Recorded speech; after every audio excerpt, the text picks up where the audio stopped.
యోగ బంధువులకు నమస్కారము. నేను మీ అనురాధ నువ్వుల గుంటూరు నుంచి. ఈరోజు మోకాళ్ళ నొప్పులు ఉన్నవాళ్ళు మెట్లు ఎక్కే విధానం, దిగే విధానం గురించి మాట్లాడుకుందాము.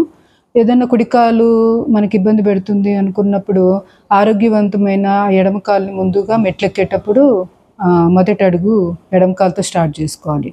అదే మనకి దిగేటప్పుడు మాత్రం మెట్లు దిగేటప్పుడు ఏ కాలు అయితే ఇబ్బంది పెడుతుందో ఆ కాలు ముందుగా అడుగు వేసి ఆ తర్వాత మంచి కాలుతోటి కంటిన్యూ చేయాలి. సో అంటే దీన్ని బండ గుర్తు ఎలా గుర్తుపెట్టుకోవచ్చు అంటే, మంచి వ్యక్తులు ఎప్పుడు కూడా పైకి ఎదుగుతూ ఉంటారు. అట్లాగే మంచి కాలుతోటి ఎప్పుడు కూడా మొదలు మెట్లు ఎక్కేటప్పుడు స్టార్ట్ చేసుకోవాలి. పైకి ఎక్కేటప్పుడు అంటే పైకి మంచి వాళ్ళు ఎలా అయితే ఎదుగుతారో అలాగే మంచి కాలుతోటి స్టార్ట్ చేస్తాం. కింద దిగేటప్పుడు అంటే చెడ్డవాళ్ళు ఏ విధంగా అయితే దిగజారుతూ ఉంటారు రోజు రోజుకి, అలాగే చెడ్డ కాలుతోటి మనం మెట్లు దిగేటప్పుడు అడుగు మొదలు పెట్టాలి. అప్పుడు మోకాళ్ళకి ఎటువంటి ఒత్తిడి జరగకుండా చాలా సుఖంగా మనం మెట్లు ఎక్కడం దిగడము చేయవచ్చు. ఇది మరి ముఖ్యంగా మోకాళ్ళ నొప్పులు ఉన్న వాళ్ళకి చాలా చాలా బాగా ఉపయోగపడుతుంది. ధన్యవాదాలు.